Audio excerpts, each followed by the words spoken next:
Hello, runners. Welcome back for another Tuesday office hours here with myself, Coach Mark.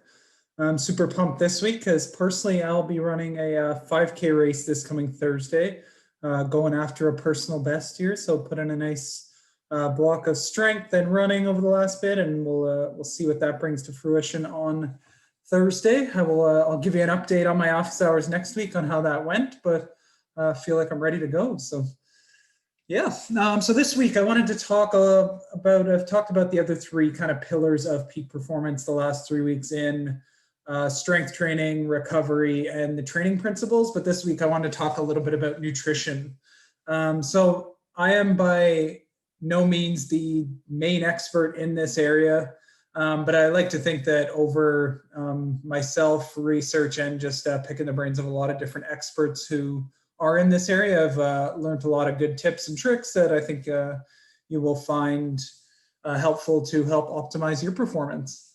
So a couple different areas I wanted to look at was first day-to-day nutrition, which is really the foundation of your health and what sets you up well for recovery and your actual performance. And then I'm going to talk a little bit about directly pre and post workouts, and then as well as performance nutrition during workouts, which is very important, especially as you get in those longer races that are longer than 80 minutes.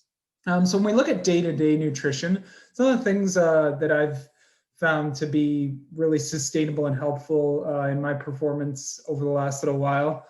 First one is really building good habits that will last long-term and not picking things that you maybe go really hard into right away that really disrupt your life and aren't sustainable long term. So some things I've really found that are really foundational to helping improving your day-to-day nutrition is making sure you're eating those 3 to 5 meals a day. Any main athlete, good athlete that I know is eating a breakfast, lunch, and dinner at least, and many of them are supplementing with snacks in between as well. Personally, I definitely, if I don't eat about 5 meals a day, 3 solid meals and 2 snacks during the day, then I'm definitely getting hangry by the afternoon and probably not going to have a good recovery or workout that day. And then just drinking minimum 8 cups of water per day. I would say, especially on active days for myself, I'm drinking more like 12 to 16, up to 20 cups a day if it's a hot workout that day. So just making sure you're like hydration. Our bodies are made up of so much water. So if you're chronically dehydrated, that's going to go a long way to stopping you from being able to recover and perform at your best. And being consistent with your eating, looking at like day to day, eating at the same times each day so your body knows when it's going to get those nutrients, goes a long way to helping keep the good body weight. If your body knows that it's going to get that fuel and it knows that it can use it when it gets it. And then a big thing, staying away from those fad diets. They may feel good in the short term, maybe not feel good, but they feel good when you lose a quick 5 pounds. But I think we've seen a lot of those studies that really say those fad diets are really not sustainable, and chances are you end up going right back up to that post weight, and it's not something that you're probably going to commit to long term. So making small incremental changes and things that you can actually do for a long term, looking at the long term picture is going to go a lot further to allowing you to stay healthy day to day. Just really looking at your grocery list and making sure you're eating a lot of whole foods, and then a good balance of carbs, fat, and protein. Those meals are going to kind of change based on where you are in your workouts that day. So a little more carb heavy if you got a heavy training day or run coming up that day. Then a little heavier protein in some of those meals later day once your workouts are done to help your recovery. So there's a lot of online tools you can use to help kind of ebb and flow what macros being carbs, fat, and protein you kind of need based on where you are in your day. And a thing I like to use is MyFitnessPal. I don't use it all the time because I don't like to be obsessive with my food. But I definitely think it's good to say, look at a week or 2 weeks where you track all your food on MyFitnessPal, because it really will tell you kind of that balance of your macros and see where you maybe need to change things along the way. You'll be shocked sometimes of where you think you're eating a lot of protein or a lot of carbs and wondering why maybe you're not having a good workout or not good recovery. That MyFitnessPal can really help bring those things to light and help you make little changes that go a long way. And some other tips that I had, every Sunday, I know I go through meal prep. So meal prepping healthy options, whether that's having pre-made meals there of veggies and some good carbs that you can easily grab, so you're not stopping by a McDonald's or Wendy's when you get hungry. You always have those options that are healthier, that go a long way to making sure you're healthy throughout the whole week.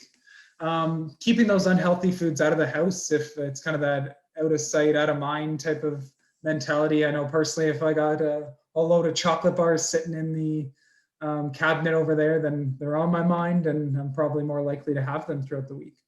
And then just when you go grocery shopping, maybe don't go grocery shopping when you're hungry, because maybe those high sugar foods are going to look a little more appealing when you go in there starving.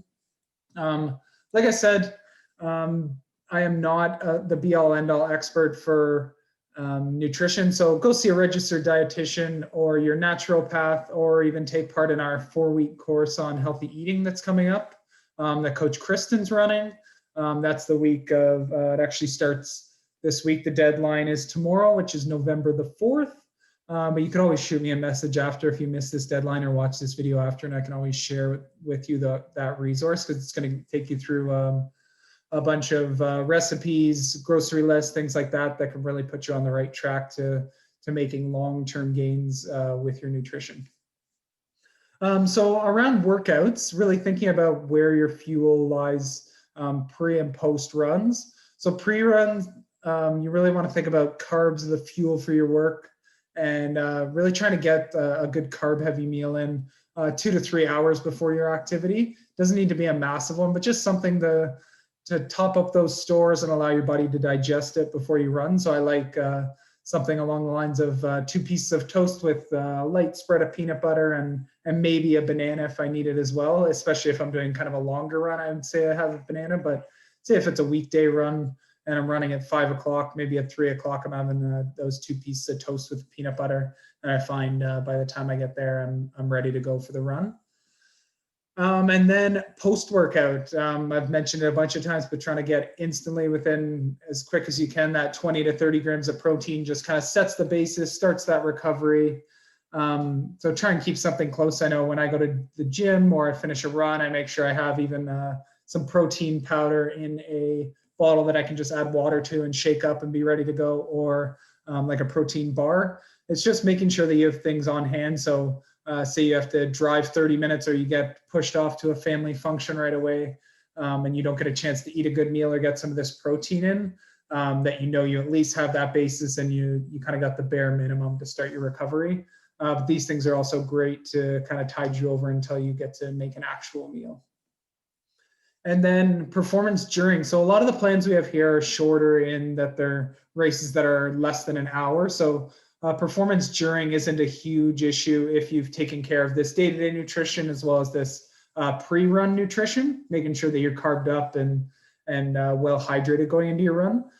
But for runs longer than 80 minutes, it becomes really important of taking carbs on during your run. So the baseline I like to think is your gut is very trainable. So looking when you first start taking on carbs during your runs on these 80+ minute runs, starting in this lower range of like 30 grams of carbs per hour. So that might be a gel plus maybe a little bit of sports drink per hour, as your gut's getting used to taking on this fuel while you're running. Because if you think about it, when you're running, a lot of the blood flow is leaving from your stomach out to your extremities, because it's fueling those muscles to be able to run. So obviously your stomach doesn't have as much blood to it, so it makes it tougher to digest things, which is why you need to train your gut to be able to take on more carbs during your running.